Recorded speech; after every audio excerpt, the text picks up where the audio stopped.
ফ্যাসিবাদের দল আওয়ামী লীগ, পুলিশ হত্যাকারী দল আওয়ামী লীগ এদেশের গণতান্ত্রিকামী মানুষ, মুক্তিকামী মানুষ এবং স্বাধীনতা এবং সার্বভৌমত্বের সপক্ষে যারা লড়াই করেছে দীর্ঘদিন যাবৎ, তাদের দ্বারাই কিন্তু এই দেশের ফ্যাসিবাদের কবর রচিত হয়েছে এবং সেই ফ্যাসিবাদের দল ছিল কিন্তু আওয়ামী লীগ, নিষিদ্ধ আওয়ামী লীগ।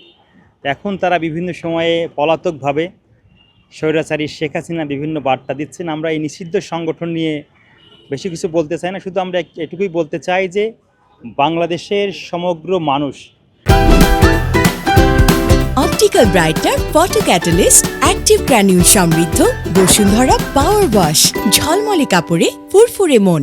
গণতান্ত্রিকামী মানুষ, মুক্তিকামী মানুষ, স্বাধীনতা এবং সপক্ষের যারা শক্তি, তারা সবাই কিন্তু এই ফ্যাসিবাদকে রুখে দেওয়ার জন্য এবং ফ্যাসিবাদ যে দীর্ঘদিন বাংলাদেশের মানুষের বুকের উপর জগদ্দল পাথরের মতো ছিল, সেই পাথর কিন্তু বাংলাদেশের মানুষ, সকল গণতন্ত্রকামী মানুষ, গণতন্ত্রের পক্ষের মানুষ এবং বাংলাদেশের পক্ষের মানুষ, বাংলাদেশি জাতীয়তাবাদের পক্ষের মানুষ কিন্তু এই ফ্যাসিবাদকে বাংলাদেশ থেকে বিতাড়িত করেছে।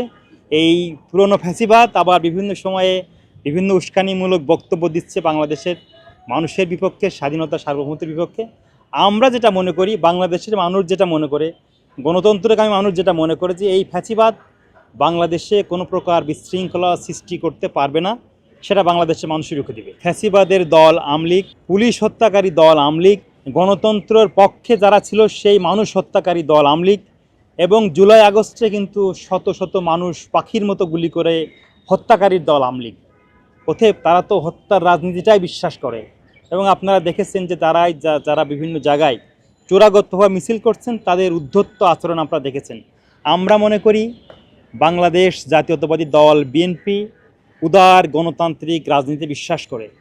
তা না হলে ওবায়দুল কাদের কিন্তু বলেছিল যে আওয়ামী লীগের পতন ঘটলে বাংলাদেশে 5 লক্ষ মানুষের মৃত্যু ঘটবে। আপনারা কি দেখেছেন 5,000 মানুষের মৃত্যু হয়েছে? আমরা তো সেই রাজনীতি বিশ্বাস করি না। আমরা হানাহানি, সংঘাত, হত্যার রাজনীতি, গুমের রাজনীতি, খুনের রাজনীতি শহীদ প্রেসিডেন্ট জিয়াউর রহমান চাননি, দেশনেত্রী বেগম খালেদা জিয়া চাননি, তাদের সুযোগ্য পুত্র, জ্যেষ্ঠ পুত্র তারেক রহমানও চান না। উনি কিন্তু মাঝে একটা পত্রিকাতে আপনাদের সাথে কথা বলার সময় বলেছেন যে দেখুন, আমি যদি প্রতিহিংসা পরায়ণ হইতাম, প্রতিহিংসা যদি আমি যদি প্রতিহিংসা করে যদি প্রতিশোধ নিতাম, তাহলে কিন্তু আমার কোমরের হাড় ঠিক হবে না, আমার হাতের মাজার ব্যথা কিন্তু ঠিক হবে না। অতএব সকলকে নিয়ে কাজ করার যে মানসিকতা ওনার ভিতরে আছে, সেটা কিন্তু বিগত সময়ে ফ্যাসিবাদের কোনো নেতাগণ ভিতরে ছিল না। আমরা উদার গণতান্ত্রিক রাজনৈতিক দল, আমরা গণতন্ত্রে বিশ্বাস করি। ফ্যাসিবাদ যে বিতাড়িত হয়েছে, আমরা মনে করি বাংলাদেশের মানুষের গণতান্ত্রিক অধিকার তারা হরণ করেছিল বলেই তারা বিতাড়িত হয়েছে। নিষিদ্ধ সংগঠনকে প্রতিহত করার কোনো বিষয় নেই, তারা তো এমনিতেই বিতাড়িত হয়েছে বাংলাদেশ থেকে। বাংলাদেশের মানুষ তাদেরকে বয়কট করেছে এবং আমাদের বার্তা স্পষ্ট, বাংলাদেশের আইন শৃঙ্খলা রক্ষাকারী বাহিনী আছে, যারাই উস্কানিমূলক, যারাই এই পরিস্থিতিকে স্থিতিশীল পরিস্থিতিকে অস্থিতিশীল করার জন্য যারা চেষ্টা করবে, আইন শৃঙ্খলা রক্ষাকারী বাহিনী তাদের বিরুদ্ধে ব্যবস্থা নেবে। দল হিসেবে, সংগঠন হিসেবে প্রতিহত করার কিছু নেই, তারা বাংলাদেশ থেকে এমনিতেই বিতাড়িত আছে।